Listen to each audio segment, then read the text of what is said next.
got some good tea. Hello. How are you?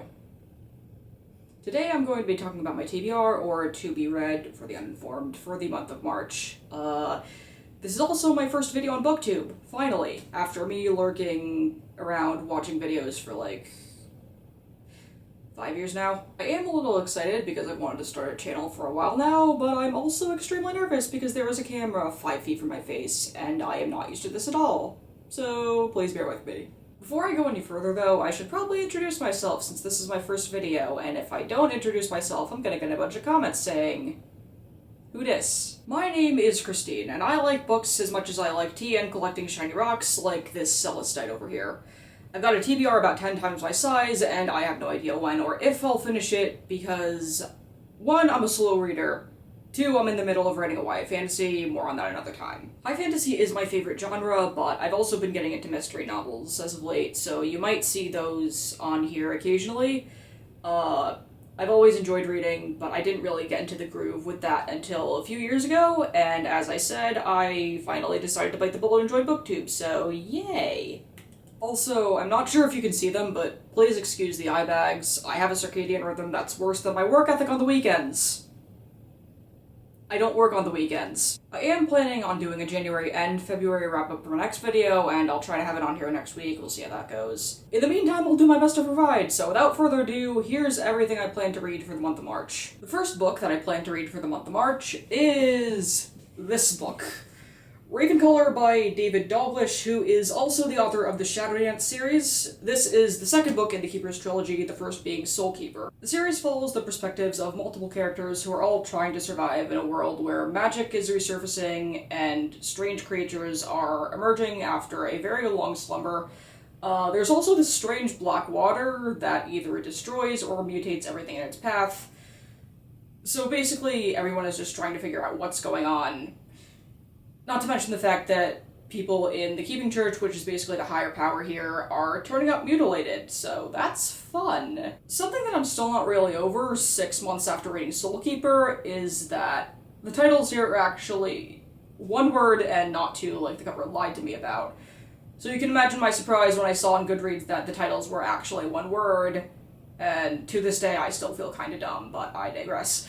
I did enjoy the first book. I gave it 4 stars. Soulkeeper was probably one of my favorite reads last year, and I'm very excited to see where the series goes next. I liked all of the main characters a lot, and I actually did kind of like the main villain a little, despite the fact that he clearly needs help.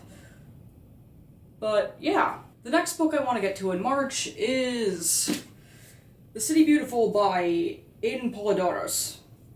Let it be known that an attempt was made. I'm sorry, I suck at names. I believe this is a standalone novel set in Chicago during the World's Fair in 1893, and I think this is a murder mystery as well, if the synopsis is anything to go by. The story follows the main character, Alter, who is trying to save up enough money to free his mother and his sisters from persecution in Romania. However, his best friend Yakov gets killed, and Alter himself is possessed by Yakov's Dybbuk, which I believe is a wandering, disembodied human spirit from Jewish folklore that, because of their former sins, roams the earth until they find a host to possess. And it really just spirals from there. I am very interested in just where this story goes, and I can't wait to read this. I've had my eyes on it for a while. That's a scary face. Next book is Bloodsong by Anthony Ryan. This is the first book in the Raven Shadow series, and it's a book that's been chilling on my TBR since 2017.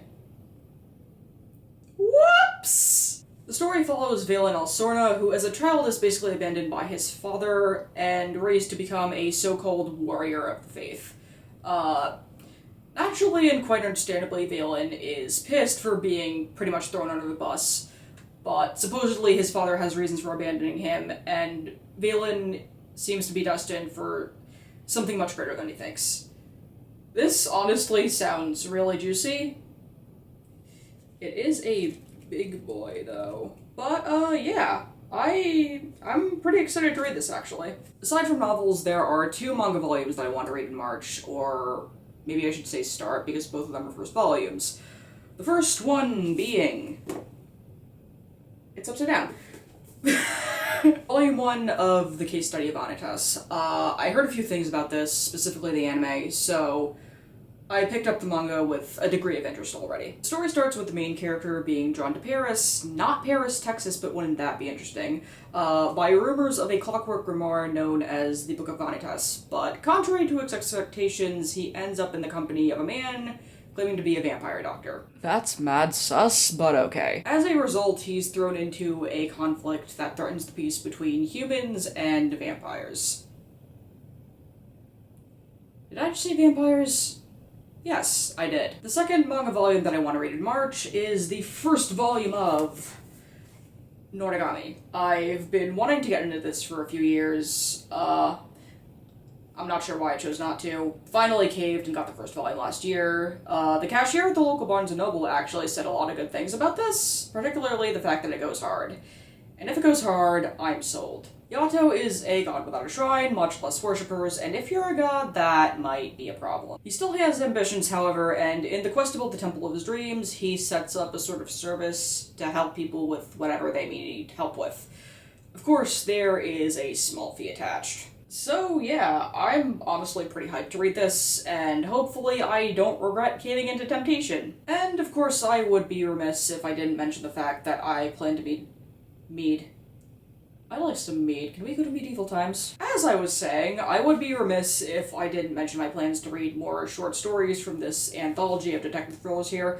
I read the first one, I loved it. There seem to be some really good ones here too as well. So yeah. If you made it to the end of this video, thank you for watching, and please consider liking and subscribing if you're interested in the bookish opinions of a very chaotic and very sleep-deprived art school grad. As I said, my next video will be a wrap-up for both January and February. There is a reason I'm doing that. And I am also going to be showing my glorious face again like I am right now. The stage fright must be overcome. It's a good thing I like talking about books. Also, if you made it to the end, feel free to leave an onion emoji down in the comments below. I don't know why, I just like onions. They're a pain to cook with though. They get in your eyes and everything. Anyway, thanks for watching.